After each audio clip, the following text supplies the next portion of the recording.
com satisfação, né, que a gente realiza hoje o nosso terceiro encontro. O GT tem o compromisso de realizar 3 encontros por ano, então a gente pode dizer que essa meta aí nós atingimos, né, Ana? Estamos hoje realizando o terceiro encontro.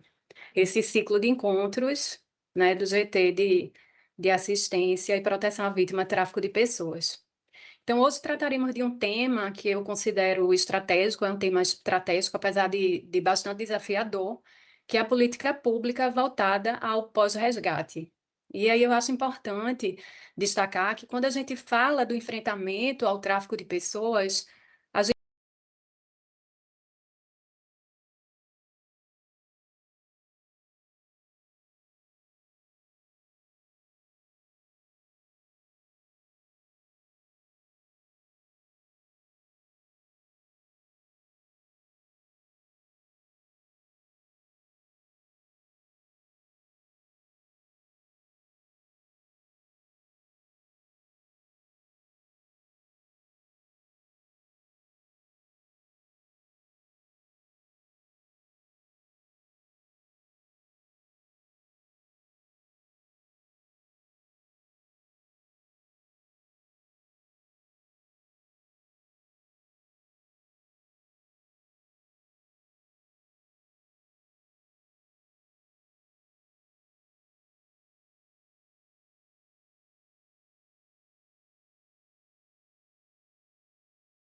na atuação da Defensoria Pública, que é o protagonismo da vítima, nesse processo de recuperação e reinserção.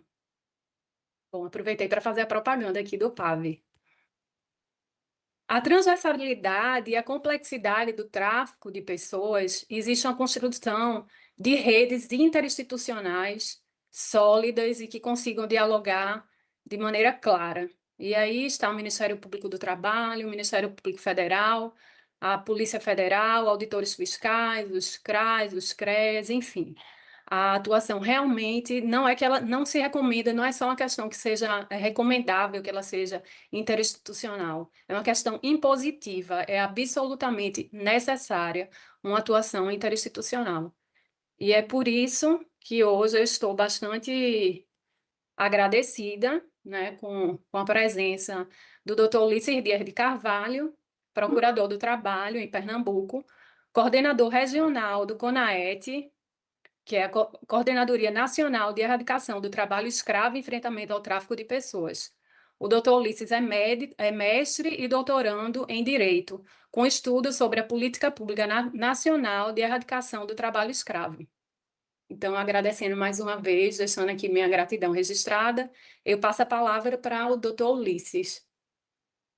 Obrigada Obrigado, e bom dia, doutor Ulisses. obrigado, Natália. Bom dia a todos e a todas.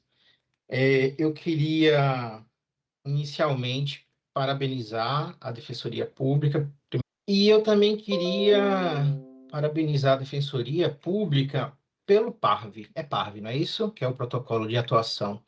Eu acho que esse documento mudou verdadeiramente a forma de atuação do órgão no combate à erradicação, na medida em que uniformizou a forma de atuação dos defensores públicos na ponta, durante a operação do Grupo Móvel.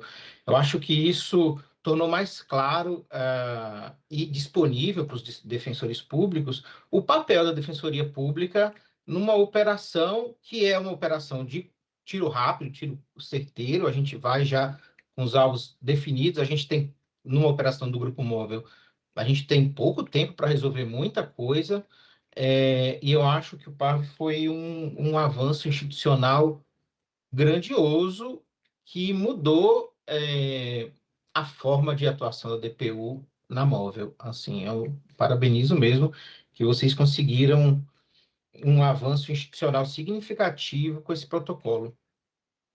E eu queria, o objeto da minha fala aqui vai ser as ações do pós-resgate, que é objeto do meu estudo no meu doutoramento. E aí eu queria trazer um caso concreto aqui. Eu sou lotado em Recife, Pernambuco, e na semana passada a gente resgatou, o Grupo Móvel, né, fez o resgate de uma empregada doméstica. ela foi contratada em 89, 1989, ela tinha 17 para 18 anos, e ela foi escrava durante todo esse tempo, 36 anos, fazendo trabalhos domésticos para uma família, criou 3 filhos da dona da casa, ajudou a criar, né? Nunca teve nenhum direito trabalhista, salvo por um pequeno período no início da contratação, talvez 6 meses, mas como faz muito tempo, ela não se recorda. Nem a empregadora se recorda, mas por um tempo ela foi contratada, recebia salário, e posteriormente, por um problema financeiro da família, deixou de receber, ela foi devolvida para a família, e a família, por não ter condições de criar, eram ela e mais 19 filhos, né? Então, a situação de vulnerabilidade bastante destacada. E aí a família devolveu ela novamente para a empregadora e ela permaneceu os últimos 36 anos sendo doméstica da casa, cuidando dos filhos, cuidando da casa e não estudou, completamente analfabeta, o que é meio de praxe, não tem um dente na boca, problemas de saúde, problemas nos pés, ela mal caminhava. Ela foi vítima de violências domésticas, doméstica, né? Ela sofreu abusos da empregadora e, a partir de uma operação do Grupo Móvel, a gente conseguiu resgatá-la na semana passada. E nessa operação participou o defensor público, Fernando de Souza Carvalho. E aí a gente estava pensando, né, o pós, o que fazer com essa senhora, né? O que que dá para fazer? Primeiro, você tem um empregador que não tem um porte econômico significativo para atender, para pagar uma indenização para essa empregada. E por outro lado, você tem uma pessoa que é completamente vulnerável, tem pais vivos, mas que não tem condições por conta da idade e não tem nenhum apoio, nenhuma estrutura familiar para dar um apoio para a manutenção da existência dela. E a gente construiu um TAC que acabou sendo firmado por todos os integrantes da família, não só pela empregadora, justamente para garantir o adimplemento, né, da indenização. A gente pegou quem se beneficiou em algum momento desse trabalho escravo, entrou no TAC, salvo um ex-marido que não foi localizado, enfim. Mas a empregadora e os 3 filhos entraram como compromissários no TAC. E nesse TAC, a gente garantiu o pagamento de uma indenização que foi parcelada ao longo dos anos. Então, ela vai receber por 10 anos R$ 1.000, que vai garantir algum nível de dignidade para ela. A gente também obrigou, no compromisso, o empregador, a empregadora, né, a família, a pagar a contribuição social como contribuinte facultativo. Então, a família vai pagar em nome da empregada pelos próximos 10 anos também, como contribuinte facultativo. E eles firmaram também o compromisso de arcar com as contribuições previdenciárias dos últimos 5 anos como empregada doméstica. E por que a gente usou essa estratégia? Porque o defensor público disse que ia tentar, com base, primeiro, no reconhecimento de uma relação de emprego desde 89, que foi colocado no TAC. E esse pagamento das contribuições sociais dos últimos 5 anos, ele disse que a Defensoria Pública entraria com ação para ver se conseguiria algum tipo de benefício previdenciário para empregada, né? Para garantir de uma forma mais garantida, mais certa, mais institucionalizada, a aposentadoria dela, né? O município também acolheu, fez o atendimento social, a gente caminhou para o CREAS já fez o atendimento. Aqui em Recife tem um benefício eventual, um benefício assistencial eventual. Então, foi fornecido alguns utensílios domésticos para ela montar a casa dela.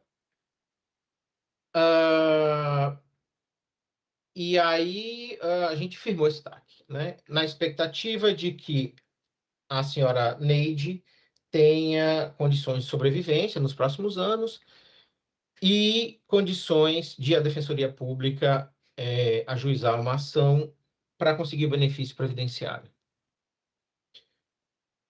Nesses moldes, no longo prazo, é um TAC novo, eu não tenho notícia de um TAC firmado nesse sentido.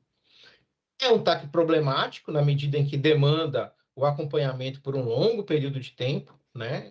As multas, inclusive em caso de inadimplemento, são bem altas. Mas o fato é que há dificuldades, mas é um caso muito complexo que a gente precisa ajustar os instrumentos jurídicos que a gente tem na realidade, né? Então, paralelamente ao TAC, a Defensoria Pública vai tentar algum benefício assistencial. Hoje ela tem 54 anos, então ainda falta algum tempo para ela conseguir a aposentadoria, mas o fato é que a gente, com esse TAC, a gente tenta garantir a manutenção de sobrevivência dessa trabalhadora, independentemente e de forma desvinculada dos seus empregadores. Esse é um exemplo que toca a nossa preocupação aqui, né? O que fazer com a vítima? Já que, institucionalmente, a política pública hoje garante o pagamento de 3 salários como forma de seguro-desemprego, né? 3 salários mínimos, e o encaminhamento para o Cine, né? Que é o Sistema Nacional de Emprego, que a gente sabe que na maior parte do país o Cine não existe. Um exemplo que eu trago no meu estudo foi o resgate de um trabalhador numa carvoaria do Maranhão. Ele foi resgatado em outubro de 2024. Foi retirado, não recebeu as verbas rescisórias, não recebeu indenização, porque o empregador não tinha condições, houve ajuizamento da ação, a ação está em andamento. Ele recebeu seguro-desemprego por 3 meses, foi encaminhado para o Cine local, não conseguiu uma vaga de emprego adequada para ele, já que ele é uma pessoa extremamente vulnerável também, analfabeto, sabia fazer muita coisa além do trabalho rural. E aí, o que aconteceu foi que em setembro de 25, ou seja, 11 meses depois do resgate, ele foi resgatado novamente na mesma região e na mesma atividade, em carvoaria. O que demonstra, do meu modo de ver, que a política pública tem fragilidades, né? A política pública precisa se aperfeiçoar não só nesse momento inicial do pós-resgate, do resgate e pós-resgate, né? A retirada e esse momento de pagamento de seguro-desemprego, encaminhamento do Cine, mas o trabalhador precisa de um acompanhamento por mais tempo. Assim, claramente, há situações em que a inexistência desse acompanhamento e dessa proteção ampliada da vítima facilita a revitimização, né? A gente tem esse caso do Maranhão, a gente tem essa construção feita aqui com essa empregada doméstica, há outros casos no Brasil. E no meu estudo, né, na minha tese de doutorado, eu foquei uma parte da análise às decisões da CONATRAI, né? CONATRAI, para quem não sabe, é o órgão central da política pública, Comissão Nacional de Erradicação do Trabalho Escravo, atualmente vinculado ao Ministério dos Direitos Humanos. É o órgão que existe para monitorar a política pública, né? Propor modificações, fazer o monitoramento, servir de fórum para as demandas locais, congregar as informações que vêm dos estados, das operações, e eu analisei todas as atas de reunião dos últimos, de 2004 a 2024, todas foram analisadas. E é interessante que a CONATRAI ela surge como órgão central da política lá em 2004, no início, né, dessa gestação da política pública. Então, ela surge no momento em que há necessidade de se estabelecer como órgão dessa política. Então, ela passa um momento inicial de sedimentação da sua estrutura, da sua forma de atuação, garantindo para o grupo móvel condições de possibilidade de atuar, né? Congregando, como eu disse, essas informações que vêm dos estados. E aí ela passa por um segundo momento que é de autodefesa, né? Porque foi o período ali de 2017 para frente, em que houve questionamentos judiciais da lista suja, havia discussões sobre o conceito de trabalho escravo, o grupo móvel, como protagonista dessa política, vamos dizer assim, ele foi enfraquecido, né? Foram diminuídas as equipes, e houve todo um movimento para defesa da política, né? Então, esse período de 2017 a 2021, 22, ele é de defesa da institucionalidade da CONATRAI.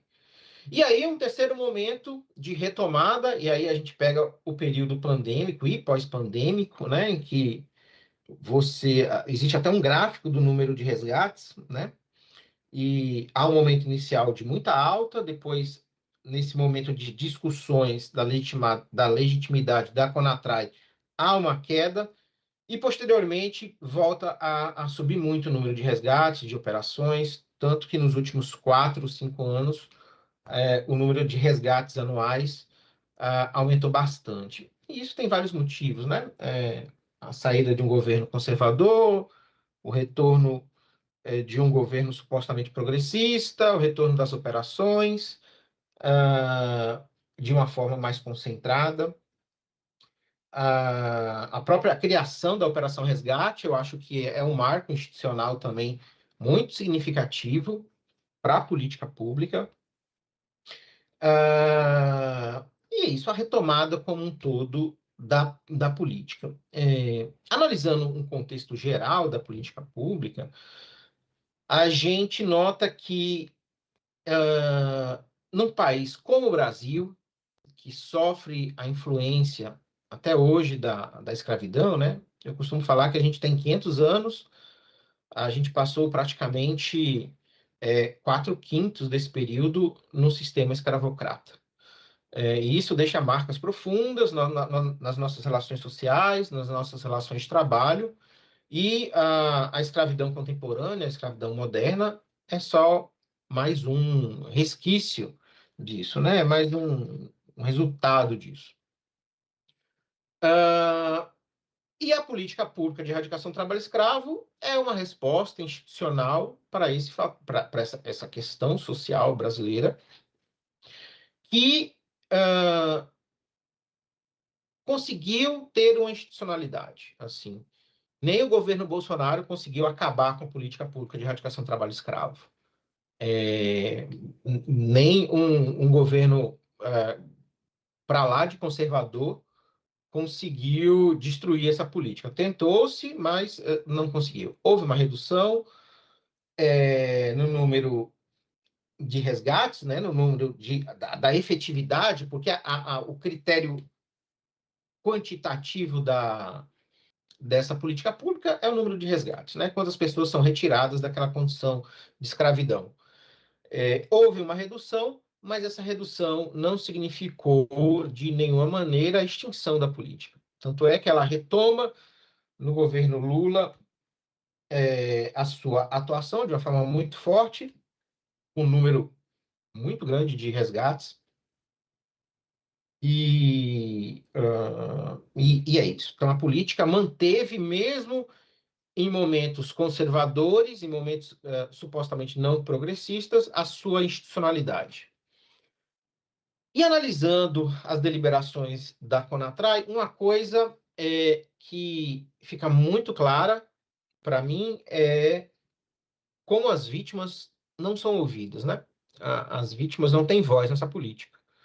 É uma política que tem uma institucionalidade, que tem um corpo técnico que cada vez mais se especializa, e aqui eu sinto e eu volto ao exemplo do protocolo de atuação da Defensoria Pública, é uma política que consegue ter resultados quantitativos a partir dessas métricas criadas, mas que não tem uma reflexividade jurídica a partir do ponto de vista da vítima. As análises das deliberações da CONATRAI demonstram que praticamente em nenhum momento dos 20 anos de análise, né, dessas atas de deliberação, a vítima teve voz efetivamente. Ela é sempre representada ou não representada pelos órgãos e instituições que fazem parte dessa comissão. Em 2 ou 3 momentos, houve discussão ou início de uma discussão sobre a oitiva das vítimas como uma técnica de aperfeiçoamento da política. Em todas esses inícios de discussão, o resultado foi pela negativa, tendo em vista as dificuldades operacionais, né? E aí, essa invisibilidade da vítima tem consequências claras, né? A partir da hora que a gente não ouve o ponto de vista da vítima, de onde ela veio, para onde ela pensa em ir, qual é o contexto social e econômico que levaram aquela pessoa àquela situação. Existe um senso comum, por óbvio, né? São pessoas pobres, vulneráveis, que não tiveram condições de ter uma profissão e que são as vítimas, né? Mas, por exemplo, nesse caso específico do Maranhão que eu citei, teve uma situação de uma resgatada que demonstra bem isso. Esse resgate aconteceu numa carvoaria. Essa carvoaria tinha a cozinheira, que também foi resgatada. Ela vivia nas mesmas condições dos trabalhadores resgatados, portanto, foi resgatada. Essa pessoa era uma senhora jovem, se não me engano, tinha 24, 25 anos, e ela era obesa, certo? E ela tinha segundo grau, ela chegou a fazer vestibular, e nas oitivas, nas reuniões que a gente fazia com os trabalhadores, ela era a única que parecia entender o que estava acontecendo, né? E aí a gente puxou ela e falou: por que que você está nesse trabalho? Por que que você foi para a fazenda para ser cozinheira? Aí ela falou: eu já trabalhei em escritório, eu era secretária, eu tenho curso do Senai, enfim. Só que, como eu sou obesa, essa minha condição dificulta muito. Eu permaneço pouco tempo no emprego por conta da minha condição de obesa, e aí eu sou obrigada a aceitar esses trabalhos. Não é a primeira vez que eu sou cozinheira em fazenda, eu já fui antes. E eu só fico nessa condição porque por conta disso, porque as pessoas não me aceitam no trabalho na cidade, na rua, né? Como ela falou. Veja, isso é um tipo de vulnerabilidade muito específica, né? É um tipo é uma situação de vulnerabilidade muito específica e que a política não tem perna para alcançá-la, assim, não tem, não tem. Não há estruturas de assistência social aptas a dar encaminhamento a essa situação, né? Então, essas questões individuais vão além do senso comum, né? Elas vão além do senso comum. E acabam levando à revitimização. Essa senhora, possivelmente, ela até falou que o sonho dela era voltar para a cidade dela e encontrar um emprego na rua, possivelmente de secretária. Mas é bastante possível que ela, depois de receber as indenizações, depois que receber o seguro-desemprego, volte para condições degradantes de trabalho. Então, a política pública, ela não ouve a vítima. No final das contas, não há uma oitiva da vítima, das necessidades individuais daquele cidadão, e a política pública não é retroalimentada com essas informações. Então, a gente está aí na discussão do terceiro plano, e mesmo no terceiro plano, as vítimas continuam ou não ouvidas, ou ouvidas de forma bastante fragilizada, né? De uma forma não institucionalizada. A política perde com essas informações e a gente permanece, a política permanece como algo feito pelos burocratas de Brasília, no final das contas.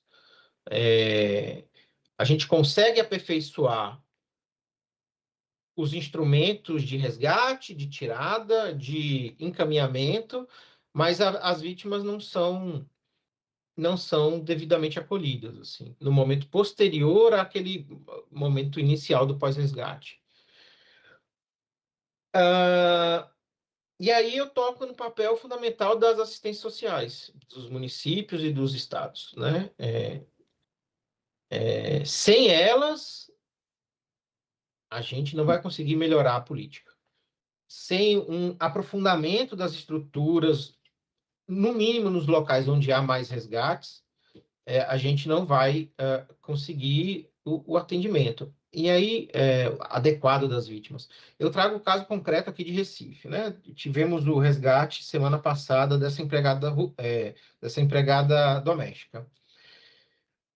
Em algum momento, durante a operação, aquela senhorinha altamente vulnerável, analfabeta, estava numa sala que tinha 2 policiais federais, um procurador, uma auditora, que foi quem conseguiu estabelecer algum tipo de ligação com ela, e o defensor público. Todo mundo com uma ideia, todo mundo falando alguma coisa ali, e quem não foi ouvida, ou quem tinha muita dificuldade de falar, era a empregada, era a trabalhadora resgatada. E aí, eu vendo aquela situação, eu falei, não, a gente precisa ter um psicólogo, um assistente social aqui, nesse momento. E aí, entrei em contato com alguns contatos aqui de Recife e tal, cheguei no secretário municipal responsável por essa pasta, e aí foi dito que eles não fazem esse trabalho. Eles não fazem, eles fazem em um momento posterior de acompanhamento, até para não ter nenhum tipo de ligação com a fiscalização. Então, eles preferem que a fiscalização seja encerrada e aí depois eles fazem o atendimento. E aí ele pediu para a gente encaminhar um ofício, tá? E eu tenho muito problema com esse negócio de encaminhar ofício. Eu queria o assistente social ali naquele momento para facilitar a comunicação com aquela trabalhadora, para a gente fazer os encaminhamentos, para a gente obter as informações que iam facilitar a nossa atuação. No final das contas, ela foi atendida 2 ou 3 dias depois pela assistência social, e aí houve a aproximação do CREAS, enfim, um atendimento individualizado, que eu já recebi o relatório, né? Foi feito o acolhimento dela, o atendimento emergencial, vão atualizar o CAD único dela, e meio que vai ficar por aí, né? Não vai muito além disso. Mas e aí? E depois, né? E depois? Essa senhora que vivia numa casa com essa família, que tinha violência, que tinha abuso, que tinha abuso de uma relação de trabalho, mas aí você retira aquela senhora, ela vai morar sozinha numa casa, possivelmente vai ter os meios financeiros para se manter, mas e aí? Será que em algum momento ela não vai querer voltar para aquela situação? Será que em algum momento essa empregadora não vai atrás dessa trabalhadora para voltar, alegando que lá era a família dela, que tem sempre essa conversa, né? De que a empregada doméstica é da família. E aí o acompanhamento dessa pessoa é fundamental, assim, é fundamental. E a gente, enquanto Estado, ainda falha nesse pós. A gente consegue mapear situações, a gente consegue rastrear o trabalho escravo, a gente consegue fazer a operação, a gente consegue resgatar o trabalhador, a gente tem um momento de pós-resgate que já está institucionalizado, então o trabalhador sai dali com indenização, supostamente, no mínimo, com ação judicial ajuizada, com algum benefício previdenciário ou assistencial já encaminhado, mas e depois, né? E depois? Porque o Estado, naquele momento, sai, se retira e o trabalhador vai ficar, enfim, numa situação de vulnerabilidade, né? E não há o efetivo acompanhamento. Então, a voz das vítimas, precisa ser ouvida, assim. Ela precisa ser ouvida tanto no nível micro, ali do acompanhamento da assistência social localmente, e essa pessoa precisa ter um acompanhamento, inclusive, com relação à sua socialização profissional, e é um tema que eu trabalho, que a gente tem uma socialização primária, né, na nossa primeira infância, com os nossos pais, os nossos responsáveis, e a gente tem uma socialização profissional que é a secundária. A gente aprende a ser quem a gente é também no trabalho.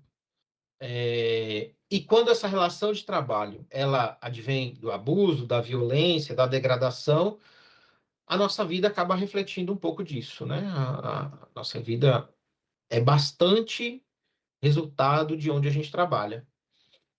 E trabalhar essa socialização profissional ou uma ressocialização profissional, ela é fundamental e não há nem resquícios não está nem vestígios disso na política pública.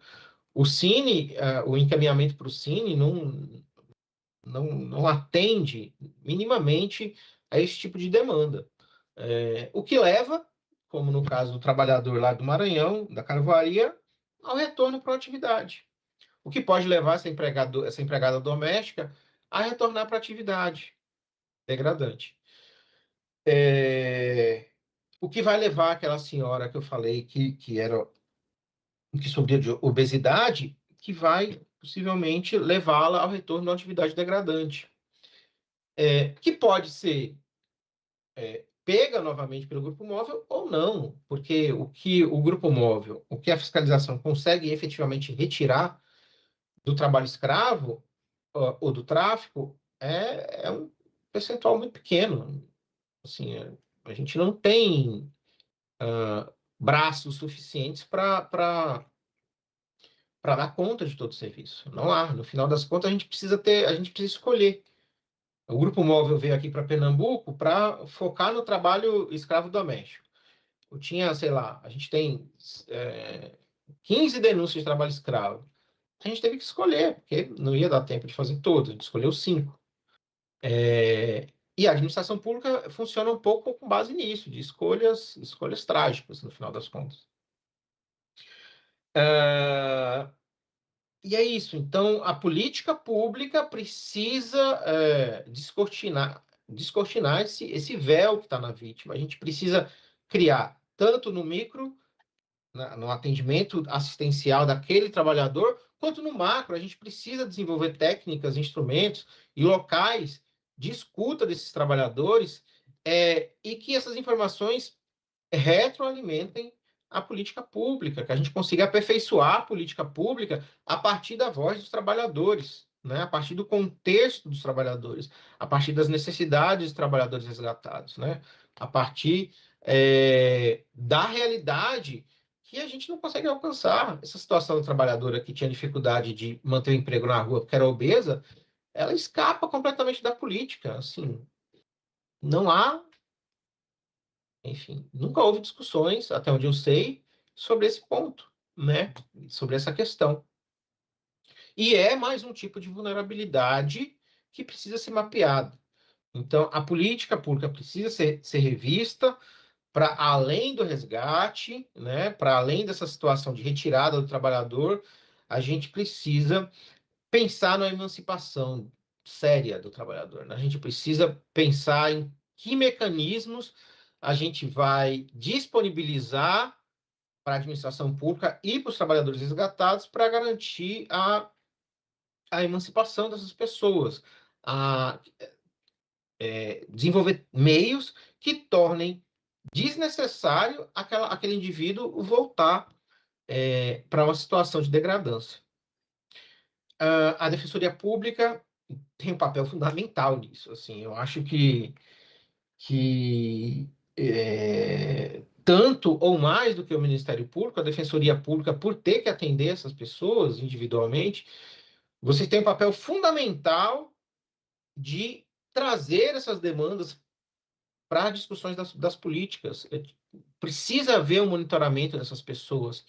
O doutor Fernando Carvalho, que acompanhou a operação na semana passada, ele falou que, se não me engano, vocês criaram uma pasta de acompanhamento das vítimas ou algo similar, uma ferramenta interna para acompanhamento dessas vítimas, que, enfim, as vítimas resgatadas são acompanhadas, pelo menos com relação aos processos da Defensoria Pública, aos processos judiciais.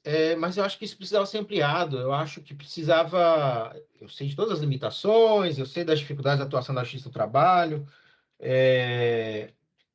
mas eu acho que localmente precisa ser desenvolvido algum meio, alguma técnica burocrática de atendimento e acompanhamento dessas pessoas, inclusive com apoio, com parceria, com cooperação das defensorias públicas estaduais, dos sistemas de assistência sociais, dos locais, CREAS, CRAs, das secretarias, né, de assistência social dos municípios e dos estados.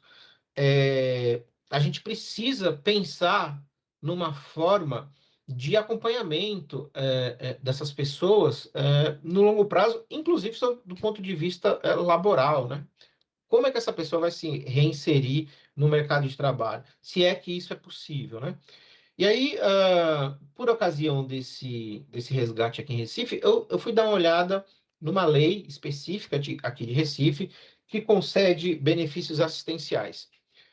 Possivelmente a maioria dos municípios já tem, né? Até porque não tem como conceder esses benefícios sem um fundamento legal, local. E é uma lei que garante um auxílio natalidade, um auxílio funeral, um auxílio eventual, no caso como esse, né? De resgate de trabalho escravo, mas claramente é uma lei destinada para aquele momento pontual. Não há um acompanhamento, um monitoramento, um encaminhamento para cursos, a partir do desejo. E aí é outra coisa também. Isso daqui é uma coisa que eu me bato há muitos anos. A burocracia acha que sabe o que o indivíduo quer. Então, eu já vi colegas do Ministério Público, do Ministério do Trabalho, de assistência social, enfim. Eu já vi falando, não, eu vou montar um curso de corte e costura, né, vou montar um curso de cabeleireiro, vou montar um curso de oficina. A gente não sabe se é isso que a pessoa quer, né? A gente presume isso, né? São atividades normalmente vinculadas a essa parcela da população, mas a pessoa não quer isso, a pessoa quer outra coisa. A pessoa pode talvez não querer nada, né? E aí a gente precisa efetivamente ouvir as vítimas, criar técnicas, criar instrumentos, criar espaços em que a gente possa dar voz para essas pessoas, tanto localmente quanto na política. Acho que a Defensoria Pública da União é a instituição vocacionada para isso. Assim. Mais do que ninguém, mais do que nenhuma outra instituição, pelo papel constitucional que é atribuído à DPU, eu acho que esse papel de atendimento da vítima, de aperfeiçoamento do atendimento da vítima, a Defensoria Pública deveria encampar. É isso. Eu acho que a ideia geral da minha fala é essa. Pelo que eu vi, tem participantes do CRAS, não é isso? Do CREAS, tem do CRAI também. Eu fico à disposição para, enfim, discutir alguns pontos, o que vocês acham, se é viável, se não é. Porque a gente efetivamente precisa sair de um modelo de mero resgate para um modelo que garanta condições mínimas de emancipação dessas pessoas, sob pena de a gente ter sempre trabalho. Assim, a minha meta é a gente não ter mais trabalho escravo, né? A gente fazer fiscalização e não encontrar mais. É, a ideia é essa, acabar com esse negócio. Mas é isso, estou à disposição. Natália, Karina. Ulisses, a gente agradece, né? Só trazendo aqui alguns comentários, né? Destacando a importância, né? Dessa atuação conjunta, né? Dos órgãos do sistema de justiça, também de toda a rede de suporte nos estados e nos municípios, né? E essa última fala sua também muito importante da gente realmente pensar naquilo que a vítima precisa, qual é o desejo da vítima, porque às vezes na ânsia de resolver o problema, a gente acaba adotando uma postura de querer tutelar a vítima. E, na verdade, não deve ser essa a nossa postura. A gente, na verdade, tem que ter os serviços, o suporte à disposição, orientar, mas a gente não pode pretender decidir isso pela vítima, né? E esse suporte realmente é muito importante para que ela possa ter condições de ter um mínimo de autonomia, se estruturar para que realmente a gente evite essas situações de que elas sejam revitimizadas, né? Tanto no trabalho escravo, quanto também nas situações de tráfico de pessoas, né?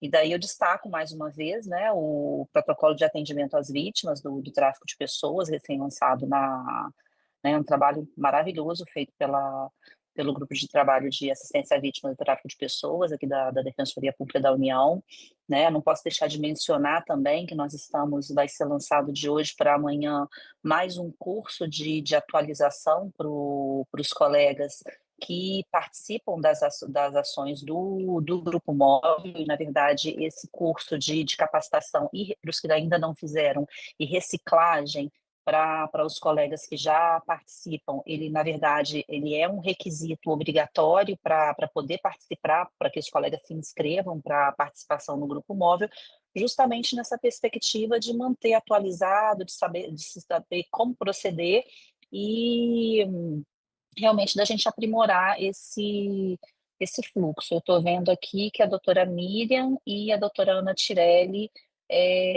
manifestaram aqui, então vou abrir aqui primeiro para a doutora Miriam manifestar. Bom dia para todo mundo.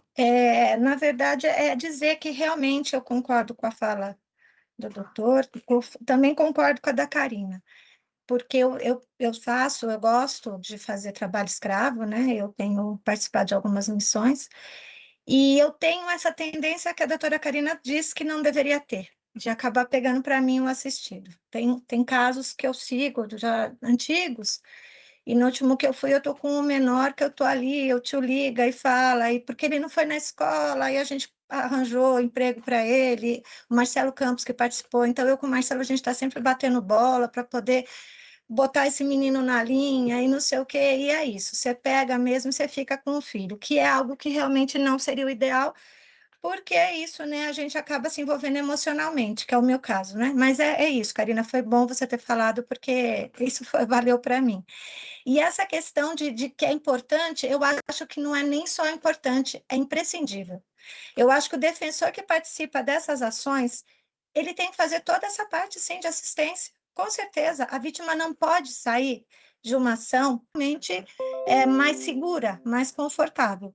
Então, assim, e eu acho um absurdo quando isso não ocorre, né? A gente ouve muito nessas ações, falando de alguns defensores que não fazem nada, sequer vão tirar um documento para a vítima, quando ela precisa, tem muitas pessoas que são indocumentadas e a pessoa acaba não fazendo nada, e quem vai fazer é o Ministério Público, é qualquer outra pessoa que não o defensor.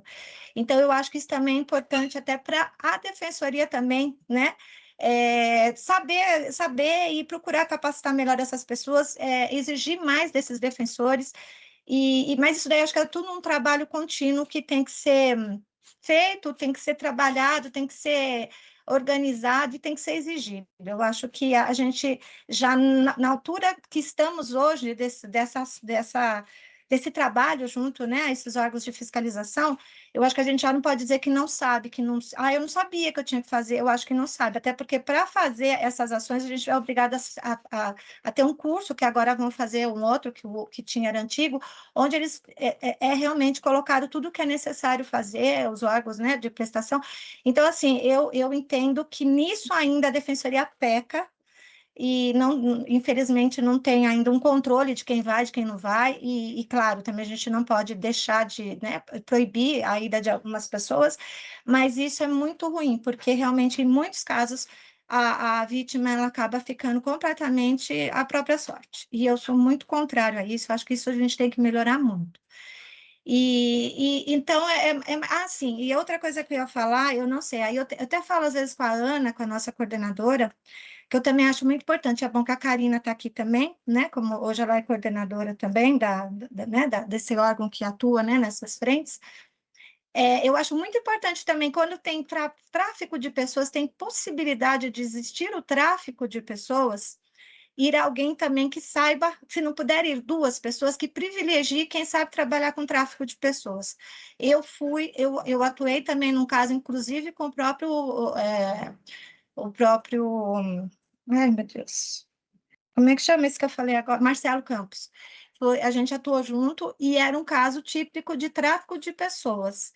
E a sorte ali é que eu sabia, porque eu sou do GT. Era toda uma situação de tráfico de pessoas que, na verdade, nem eles perceberam na hora. E na hora que eu percebi, eu falei, não, aqui é um nítido caso de tráfico de pessoas, eu falei, a gente não pode parar nisso, tem que apurar e tem que trabalhar, né, com as vítimas de acordo com... Até cheguei a falar com a Ana, durante a ação, eu fui falando com a Ana foi me dando as dicas, fui falando com quem que eu tinha que falar, com quem que eu tinha que resolver, para que o atendimento ali realmente fosse dado, né, de acordo com a necessidade. Então, eu acho que também é algo que também precisaria também ser trabalhado junto à defensoria, essa questão também de especializar para esses casos em que há possibilidade de haver vítimas de tráfico de pessoas. Como a defensoria é algo que, né, hoje nós não estamos numa situação econômica tão boa, de repente, para que vá dois defensores especializados, mas que pelo menos, então, não digo privilegiar, que se faça um curso também, se exija de quem trabalha com tráfico com trabalho escravo, que também saiba sobre tráfico de pessoas, para que ele possa atender também de forma adequada essas situações. Então, eu realmente reforço, como eu trabalho nisso, eu reforço a importância de tudo que foi falado aqui. E também a importância que a minha amiga falou, que não pode se envolver emocionalmente, mas isso é difícil para mim, mas eu nem vou. É isso, obrigada, gente. Doutora Miriam, Uhum. esse negócio do envolvimento emocional é muito difícil, especialmente em situações de trabalho escravo doméstico. Eu tento não me envolver, mas realmente é bastante difícil. É,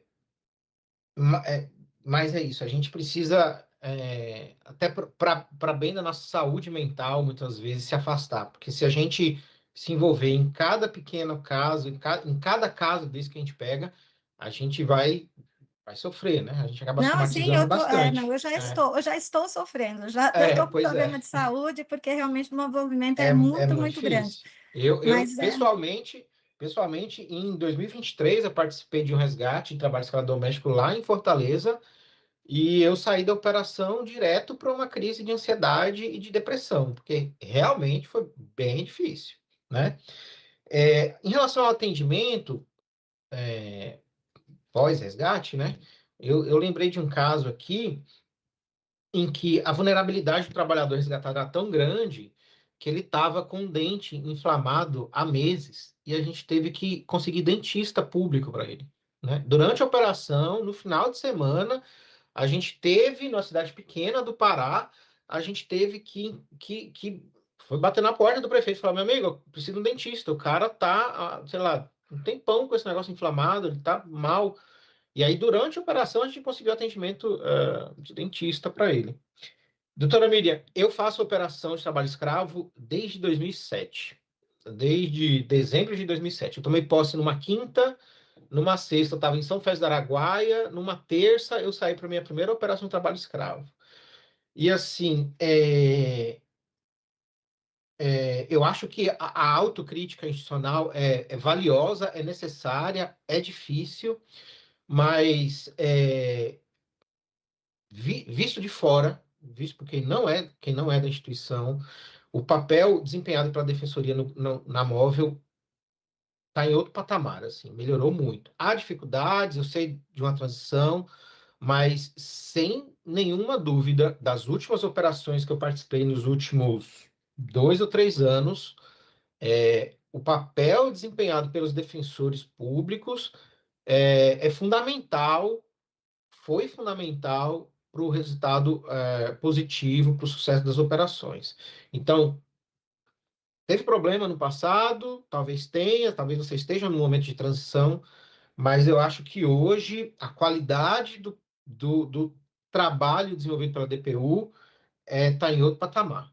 Ah, graças a Deus, fico É, feliz. isso visto por uma pessoa que é bastante crítica, que sempre foi crítica do papel de cada instituição, que eu já me envolvi em problemas interinstitucionais por conta disso, mas hoje, sem sombra de dúvida, das últimas operações que eu participei, a Defensoria Pública se mostrou atuante, se mostrou ciente do seu papel. Eventualmente há dificuldades, porque às vezes é muito mais fácil para um servidor que é do local ter acesso à autoridade. Então, preciso falar com o secretário de Assistência Social. Aí vem um defensor público, um procurador, sei lá, de São Paulo. Claro que ele não tem o mesmo acesso, mas o papel desempenhado pela DPU é outro. Assim, estamos em outro patamar. Pode ter problemas, pode ter dificuldades, mas, sem sombra de dúvida, há melhoras substanciais. Nossa, fico muito feliz, porque sempre né, que vem a crítica, a gente se sente muito tocado, né? Uhum. Então, que bom ouvir de você. Isso é muito bom, porque sempre que vem alguma crítica para mim, eu pego e falo, meu Deus, temos que melhorar, né? Mas é Sim. bom, que bom, ótimo. Viu, Eu acho que, Carinha? Viu? que esse protocolo de vocês, essas capacitações, essa condicionalidade, né, a participar das operações, a participar das capacitações internas, eu acho que melhorou bastante a qualidade do atendimento da Defensoria Pública no trabalho da Móvel. Sim, Nesse ponto, doutora Miriam, eu acredito que a gente precisa destacar aqui, vamos dizer assim, que a atuação da Defensoria, vamos dizer assim, vamos dizer assim, já tem algum tempo, mas ela é mais recente, então tudo isso, né, como disse aqui o doutor Ulisses, vamos dizer assim, vem num crescente, numa especialização, e os cursos de capacitação, eles têm justamente esse objetivo, né, de dar suporte para os colegas, porque muitas situações também é o próprio desconhecimento, não saber como, vamos dizer assim, a ausência de um contato, ou não saber como proceder, e como, né, o doutor Ulisses falou também lá no início, as ações, elas são muito dinâmicas, vamos dizer assim, muitas coisas são resolvidas ali no susto, não tem muito tempo para pensar. Então, a própria experiência, ela também vai trazendo muita segurança na forma de proceder, né? Mas estou vendo aqui que a doutora Ana Tirelli está aqui na fila para se manifestar, e a doutora Daniela Muscari também. Então, vou passar aqui para a doutora Ana. Eu ouvi atentamente aí as palavras do doutor Ulisses, e é interessante, doutor, perceber o quanto as angústias são as mesmas, né? Então, cada instituição tem uma visão muito parecida sobre os desafios do pós-resgate. Existe uma falsa concepção ainda para alguns de que uma situação de trabalho escravo, de tráfico de pessoas, ela se resolve no momento em que a vítima é retirada da situação de exploração. Mas a gente sabe que aquele dia é apenas o dia zero. O nosso trabalho começa efetivamente a partir do momento que a gente retira a vítima e precisa fazer esse acompanhamento que necessita ser efetivo. Agora, como fazer isso? Como fazer isso pensando que o tráfico de pessoas tem diversas finalidades. Para cada finalidade, a gente identifica um modus operandi diferente, um perfil de vítima diferente. Então, quando a gente vai para uma ação de fiscalização no âmbito rural, eu tenho um trabalhador, muitas vezes do sexo masculino, que é retirado daquele local as verbas são pagas, a gente faz todo o trabalho de TAC, Ministério Público, Defensoria, enfim, e é um trabalhador que tem uma certa autonomia e que ele vai rapidamente conseguir se inserir, ou retornando para a cidade de origem, ou ficando na região, mas ele vai, a vida dele vai ser movimentada sem a necessidade de um acompanhamento muito próximo das instituições públicas. Em contrapartida, a gente tem uma vítima de exploração sexual ou uma vítima do trabalho escravo doméstico, que muito bem o senhor trouxe essa situação, em que ela vai depender e muito do trabalho feito não só pela Defensoria, não só pelo Ministério Público, mas pela assistência social local, por psicólogos, assistentes sociais, e muitas vezes pela sociedade civil, que é uma parceira incrível e que a gente sempre tem que contar com ONGs, enfim, com parceiros que podem fazer esse acompanhamento. Eu queria só destacar essa questão do trabalho escravo doméstico, que eu concordo que é uma das situações mais difíceis de se conduzir, por todo o contexto de décadas, muitas vezes, de exploração da vítima, pela falta de autonomia, falta de escolaridade. Quantas vezes ela não sabe sequer lidar com dinheiro, ela não tem para onde voltar, porque ela perdeu o vínculo com a família de origem, e como lidar com essa vítima, né?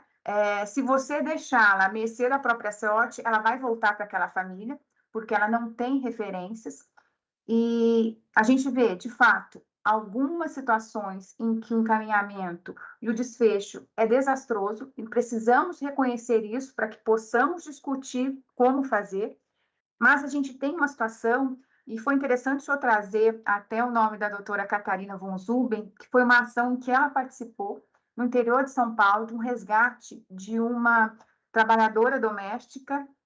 Esse caso passou pela Defensoria, então a gente atendeu, auxiliou em todo acordo, e eu acompanho essa vítima. Eu estive recentemente visitando essa vítima na residência dela, e para entender o que aconteceu nesses últimos 3 anos após o resgate. Então, naquele caso específico, foi muito interessante, e eu trago esse caso concreto, porque a gente está numa reunião em que participa aqui toda a rede de enfrentamento ao tráfico de pessoas. Eu estou vendo pelo YouTube, a gente tem pessoas, né, tem psicólogos, da assistência social, acompanhando, e é importante, que eu acho que isso foi uma boa prática. Naquele caso específico, doutor Ulisses, havia uma desconfiança de que aquela vítima poderia não ter uma capacidade civil plena. Então, naquela hipótese, o grupo, a equipe, né, composta aí por auditores, defensor público e Ministério Público, decidiu levar assistência social e um psicólogo para a ação de fiscalização. E foi determinante essa conversa no local em que havia exploração, enquanto as autoridades estavam identificando a situação, conversando com os exploradores, assistência social e os psicólogos estavam ali com a vítima. Todo o desenrolar positivo da situação teve o trabalho fundamental da assistência social local. Naquele caso, houve uma desconfiança, indícios de que a mãe havia vendido a filha e que se essa filha, que já estava há anos com a família, retornasse para a família de origem, ela iria continuar sendo explorada. Então, o que a assistência social local fez? Ela foi para um abrigo e ela ficou por 3 meses naquele abrigo. No início, a assistência social não disse nem para a família onde a vítima estava, porque ela precisava ser fortalecida através do trabalho com psicólogos, com a própria assistência. Foi muito efetivo, porque com o fortalecimento da vítima, com a própria assistência, ensinando essa pessoa como lidar com dinheiro, como ter autonomia, ela conseguiu, aos poucos, se fortalecer e passar a ter uma vida de forma autônoma. O acordo, naquele caso, né, abrangeu que a família que explorava comprasse uma casa, né, além de um benefício por 5 anos, ela também deveria dar a essa vítima uma casa, e a vítima, com assistência social, decidiu comprar esse estabelecimento próximo ao abrigo onde ela estava. Então, algumas vezes, quando ela sentia medo de dormir sozinha, ela dormia no abrigo. Então, a referência dela passou a ser a assistência social local, e isso foi muito positivo, porque a gente faz esse acompanhamento, né? A Defensoria tende a acompanhar alguns casos depois do resgate, para saber como é que essa vítima está, especialmente nas situações mais sensíveis.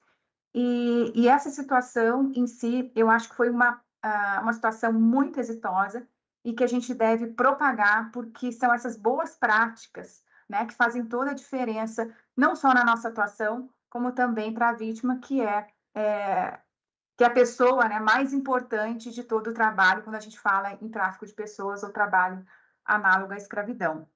Né? Então, eu queria trazer só essas ponderações e dizer que eu concordo com o senhor. Eu acho que nenhuma instituição sozinha dá conta de um caso de tráfico de pessoas, independente da finalidade para qual seja. É só a partir da articulação com outras instituições, com a parceria consolidada, que a gente consegue encaminhar o caso em todas as suas vertentes, né? E, para finalizar, para não me alongar muito, nós temos uma política pública que tráfico de pessoas é trabalhado no Ministério da Justiça, né? A gente tem o CONATRAP e a gente vê o trabalho escravo de forma destacada junto ao Ministério do Trabalho com a CONATRAP. Eu hoje trabalho de forma mais próxima, né, ao CONATRAP, e a gente fez, tem cerca de 1 ano, existe um protocolo operativo padrão para atendimento a vítimas brasileiras de tráfico de pessoas no âmbito internacional. Eu não sei se o senhor conhece esse protocolo, se as pessoas que estão nos ouvindo também, nos acompanhando, conhecem. Mas é um instrumento muito importante em que ficou definido, a partir do momento que o consulado brasileiro identifica uma vítima de tráfico de pessoas, quem o consulado irá cientificar e qual é o papel de cada instituição e de cada ente. Eu acho que a partir do momento que a gente consegue firmar protocolos, fluxos, a gente consegue trabalhar melhor o caso, tanto de forma interinstitucional, e esse protocolo operativo padrão é um exemplo disso, como também internamente, que a gente, né, tem trabalhado aí em torno do protocolo de assistência às vítimas da DPU. Enfim, sem me alongar, eu queria só trazer essas considerações, porque eu acho que é um assunto fértil, eu acho que a gente tem muitas perspectivas, né, muitas reflexões a serem feitas, e a gente consegue identificar situações em que o trabalho foi impecável, como também situações que nos angustiam, porque a gente sabe que poderia ter sido feito mais, né? Mas queria agradecer muito a sua presença aqui, essa conversa com a gente, né, a sua fala, que eu acho que só trouxe elementos para a gente refletir mais e trabalhar com mais afinco aí no nosso dia a dia. Doutora Ana Cláudia, sobre essa dualidade das políticas públicas de tráfico, né, e de trabalho escravo, eu até consigo encontrar elementos de natureza histórica, né, para justificar, mas na prática, e se a gente pensar sobre o viés da efetividade das políticas, né, é uma insanidade isso, assim, né, é irracional essa bifrontalização das políticas, já que você tem situações que são interligadas, né? Me parece seria muito mais eficiente se houvesse a unificação dessas políticas e o fortalecimento, por óbvio, né? Dessas políticas. Mas é isso, o papel da burocracia estatal, enfim, tem uma professora da USP, Maria Paula Buch, ela estuda essa briga de instituições sobre um viés institucionalista. Na verdade, é uma briga de poder para saber quem vai ter mais poder e aí o que é do nível pessoal passa para o nível institucional, né? E aí você acaba não priorizando o principal, que é resolver os casos concretos. A gente precisa resolver. Digamos um tráfico de pessoas que envolve trabalho escravo. E aí, faz o quê, né? Vai chamar todo mundo? Vai chamar ninguém? Como funciona? Mas eu acho que isso é debate para um outro momento. Eu só queria fazer um breve comentário sobre o papel da assistência social na operação. Eu entendo que o grupo móvel tinha que ter uma estrutura de assistência social durante os trabalhos. É uma questão de nós não estarmos preparados tecnicamente para o atendimento da vítima, a partir das necessidades dela. Uma coisa é você ter empatia, tipo, a auditora fiscal com quem eu participei na última operação, ela é ótima, ela conseguiu criar um link com a trabalhadora. A doutora Miriam falou nessa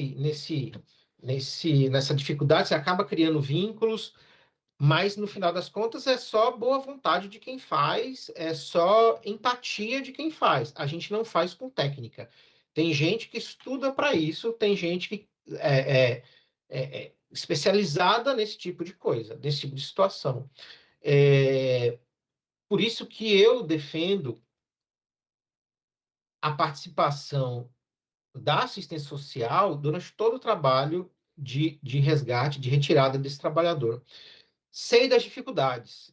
A assistência social, normalmente, especialmente em municípios menores, ela é composta de pessoas comissionadas. Então, a possibilidade de vazamento das operações é muito grande. Enfim, dos empecilhos para a inclusão da assistência social no grupo móvel é a possibilidade de vazamento, já que os assistentes e psicólogos normalmente são locais, não há um corpo federal que possa acompanhar, e na localidade você está submetido às paixões políticas, às brigas internas municipais, regionais e tudo mais.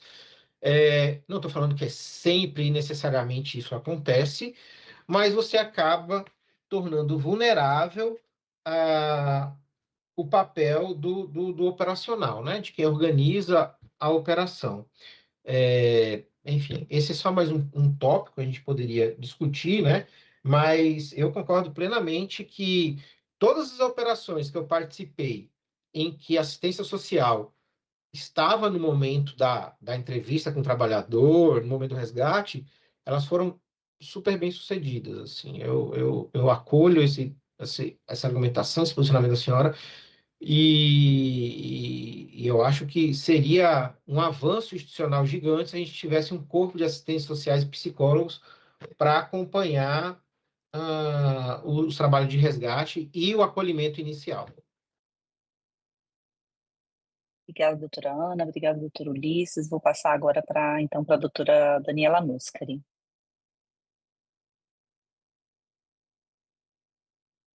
Bom dia a todos, bom dia, doutor Ulisses.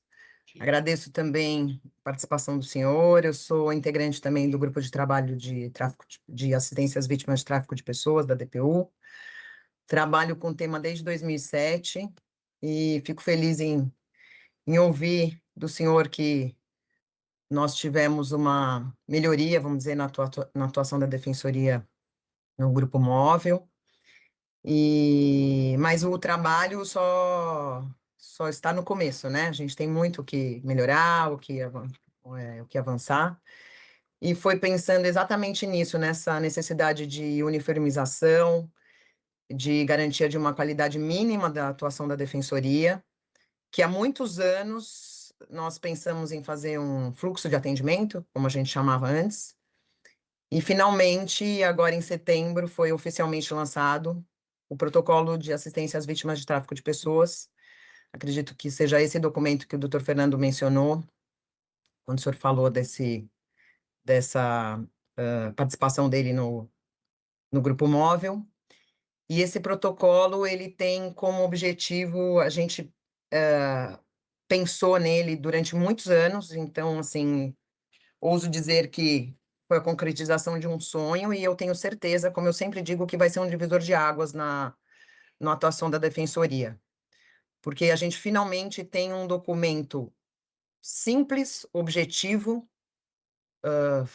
de fácil compreensão, até uma pessoa que não entenda muito da questão jurídica, então ele não serve só para os defensores, ele serve também para servidores, assistentes, qualquer formação que a pessoa tenha, ela consegue compreender a lógica dessa atuação. É um documento que mostra a atuação do começo ao fim, então ele vai acompanhar pode servir durante todo o acompanhamento do caso, e ele tem como momento principal uma entrevista com a escuta qualificada. A gente tem um momento, uma etapa específica sobre isso, e como a gente sempre fala, é o momento crucial onde a gente vai entender as necessidades da vítima.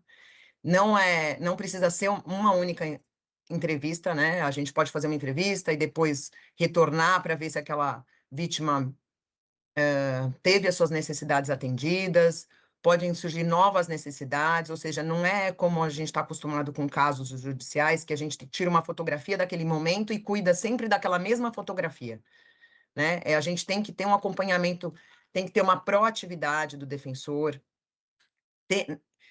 A gente que acho que atua há muito tempo acaba tendo esse vínculo afetivo com a vítima, mas a gente não precisa mais ter isso, porque a gente tem que defender que a temática tem que ser institucionalizada. A gente não pode depender da sorte do caso cair com um defensor que veste a camisa, né? Isso eu sempre pensei nisso. Ah, que sorte que caiu com aquele defensor. Não, a gente não pode ter isso. A gente tem que ter um padrão mínimo.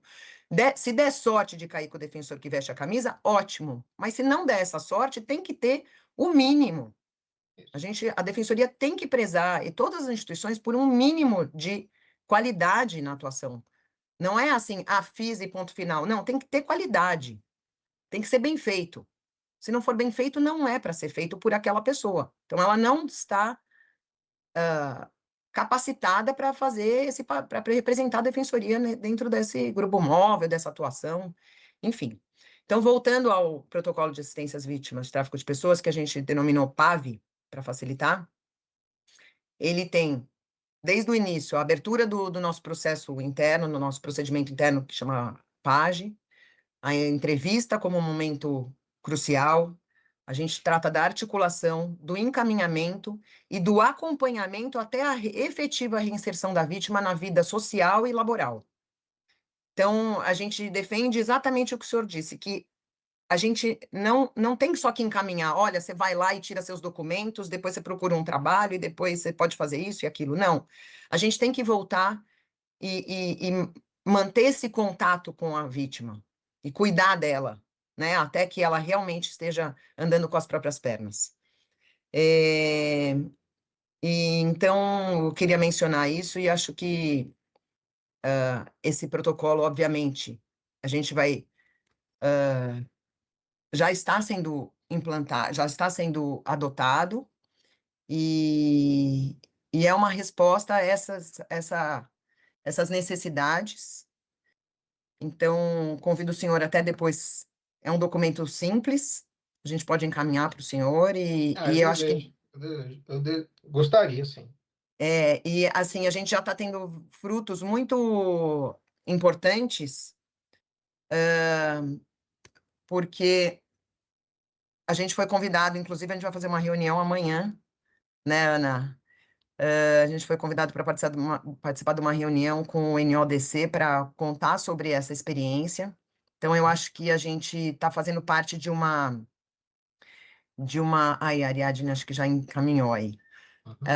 De um movimento das instituições nesse sentido da uniformização da atuação, porque também a questão é o seguinte, esses casos de tráfico de pessoas, cada um tem uma necessidade premente. Então, não adianta a gente pegar um mesmo modelo e querer aplicar em tudo, que a gente sempre vai encontrar um caso novo. Como eu falei, desde 2007, cada caso que a gente acompanhou precisou de uma forma de atuação, uma necessidade diferente. Essa atuação com a sociedade civil, assistentes sociais, é necessária, não tem como fazer uma atuação bem feita sem esse apoio da rede. E então a gente está participando desse movimento de institucionalização e elaboração de protocolos. Então eu vejo que com isso a atuação do Brasil vai vai melhorar muito, muito. E é isso. Muito obrigada. Obrigado, eu. Recebi aqui, depois eu vou dar uma olhada com calma. Mas é isso, a gente precisa padronizar a nossa atuação, a gente precisa criar mecanismos de acompanhamento das vítimas, e o atendimento socioassistencial dessas pessoas precisa ser fortalecido, assim. A gente precisa ir além do encaminhamento de ofícios. Eu já ouvi bastante isso. Ah, eu vou encaminhar ofício. Para mim, E eu não é queria o mencionar, suficiente. Para mim, nunca é o suficiente. doutora Ulisses, que assim, isso é resultado, não é fácil de ser feito, assim. A gente fez, num primeiro momento, eu e a doutora Juliane, que também está aqui presente, a gente fez um estudo, um protocolo, não ficou do jeito que a gente gostaria, porque ele ficou muito, muito prolixo e longo, então não era o que a gente queria, né, Ju? Então serviu, a gente já sabia o que a gente queria, mas serviu para confirmar que não era aquilo, porque a consultora não compreendeu o que a gente queria. E aí, num segundo momento, a gente conseguiu uma consultora que tinha auxiliado o MJ, ela tinha essa visão mais objetiva. Eu sou uma pessoa muito objetiva também.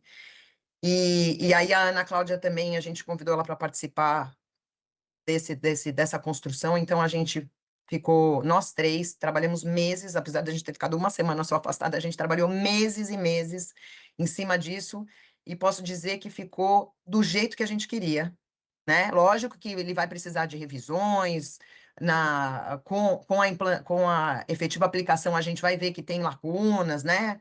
Mas assim, com muito orgulho, posso dizer que ficou com certeza ele vai auxiliar muitos defensores, como já está auxiliando, inclusive nós mesmos, porque a gente às vezes fala, gente, o que eu faço aqui, né? Então a gente pega o protocolo e vê todas as possibilidades, que momento que a gente tem que fazer aquilo. Então, mesmo para a gente que tem experiência, ele serve como uma base para a gente poder atuar de uma forma mais objetiva, mais célere, mais estratégica. É isso. Obrigada, doutora. Eu passei os olhos rapidamente aqui, e vi que tem ações jurídicas relacionadas à saúde, né? Nesse estudo da política pública, né, que eu fiz, o Ministério da Saúde tem políticas direcionadas para os trabalhadores resgatados que a gente não pensa no momento pós-resgate, né? Não são Acessadas. Não é acessado, isso, não é. Existe uma política pública desde 2012, salvo engano, do Ministério da Saúde relacionado aos trabalhadores resgatados. O INCRA tem essa política também. O INCRA tem política que atende beneficiários do trabalho escravo e do tráfico de pessoas. E mais E a um gente motivo não para a gente consegue reunir. agregar. O tráfico de pessoas com o trabalho escravo, porque a pessoa consegue ter uma assistência integral. Se a gente não unir as temáticas, ela fica parcialmente atendida. Então, o que é tráfico de pessoas? Não, a gente não pode esquecer que ele pode ser uma vítima de trabalho escravo. Porque tem o seguro-desemprego do trabalhador resgatado, tem outros benefícios que são para vítimas de tráfico de pessoas. Se a gente não reunir, a gente não consegue garantir uma assistência integral. E é verdade, o Ministério da Saúde faz parte, inclusive, do CONATRAP. Eles têm um protocolo de identificação das vítimas de tráfico de pessoas, muito bem feito, só que as políticas não se comunicam. Exato, é isso. Verdade, exatamente. É isso. Obrigada, doutora Daniela, né?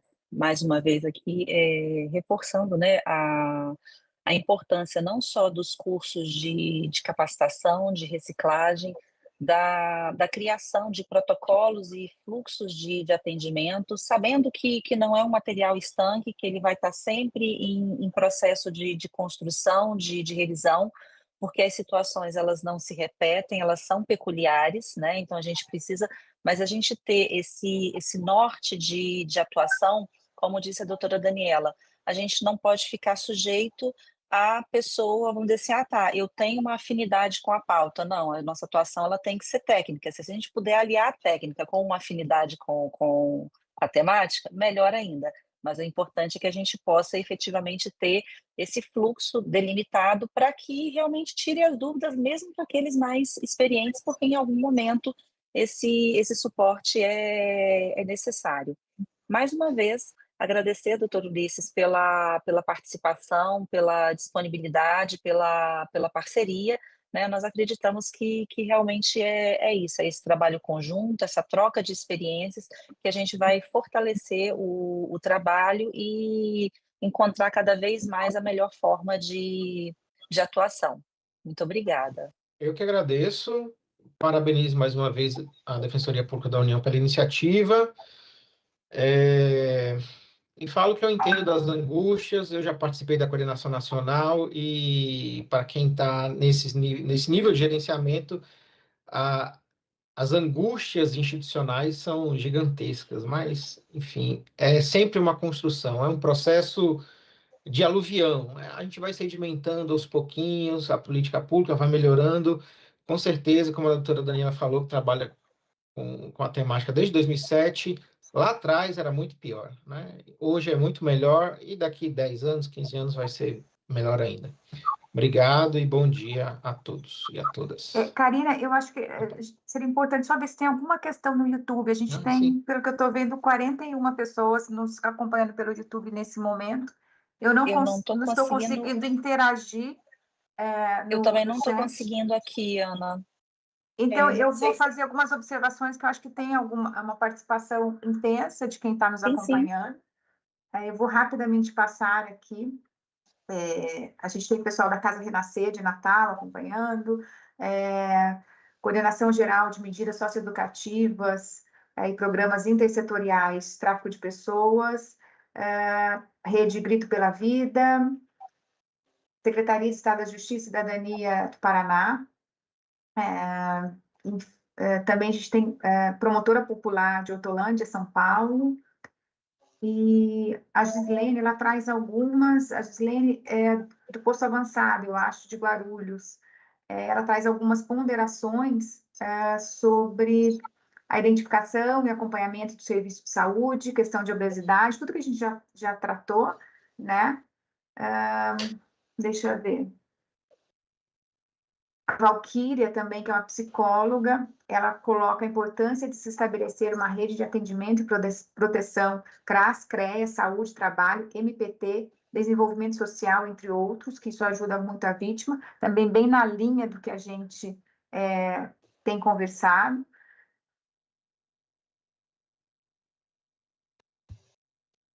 Deixa eu ver.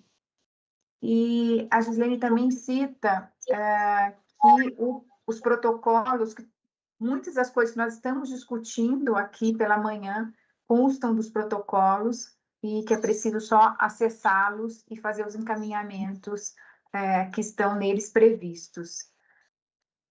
Eu acho que é mais ou menos isso. A gente está com o tempo esgotado, então eu passei bem rapidamente.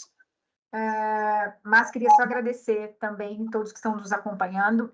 Esse ciclo de encontros, que eu acho que já está na hora de a gente mudar, inclusive, de nome, para um ciclo de debates, porque a intenção dele, inicialmente, era fazer encontro entre representantes das defensorias federal e estaduais em grupos interinstitucionais de debate do tráfico de pessoas, e aos poucos ele foi ampliando o seu escopo, e hoje a gente faz, então, a cada 2 meses, um encontro, trazendo qualquer tema sobre tráfico de pessoas, e a partir disso a gente convida toda a rede para acompanhar.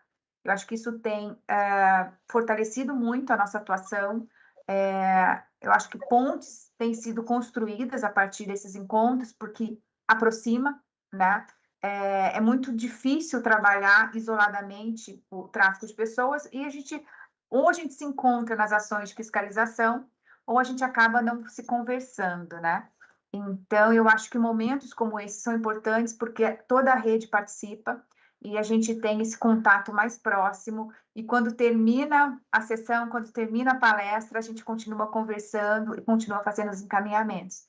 Então, eu gosto de ressaltar a participação de toda a rede, né? E também agradeço que cada encontro que a gente tem feito, a gente tem tido uma participação maior, e ao longo dos dias a gente percebe pelo YouTube que as visualizações vão aumentando em muito, chegam a 300, 400 pessoas muitas vezes, né? Eu acho que isso é um resultado de um trabalho que está sendo bem feito e A que gente tem criou um muito a espaço, ver, né, Ana? e Conseguimos criar um espaço de debate, né? isso, e tem muito a ver com a qualidade também dos nossos palestrantes, com pessoas muito bem, né, escolhidas para trazer o debate aqui para o nosso ciclo. Então, só tenho a agradecer a todos os participantes. É isso. Obrigada, doutora Ana. Obrigada. Então, deixando aqui o registro de que fica gravado, né, para quem quiser e precisar acessar no canal do YouTube da Defensoria Pública da União. Então, mais uma vez, agradecendo ao doutor Ulisses, doutora Natália, doutora Ana, doutora Daniela, doutora Miriam, doutora Juliane, doutora Thaisa, mencionando aqui as colegas que são membros e pontos focais do Grupo de Trabalho de Acolhimento a Vítimas do Tráfico de Pessoas. E a gente encerra aqui com o nosso muito obrigado e na certeza de que a gente pode seguir nessa parceria de sucesso. Obrigada. Bom dia a Obrigado. todos. Até mais. Bom dia. Tchau, tchau. Bom dia a todos.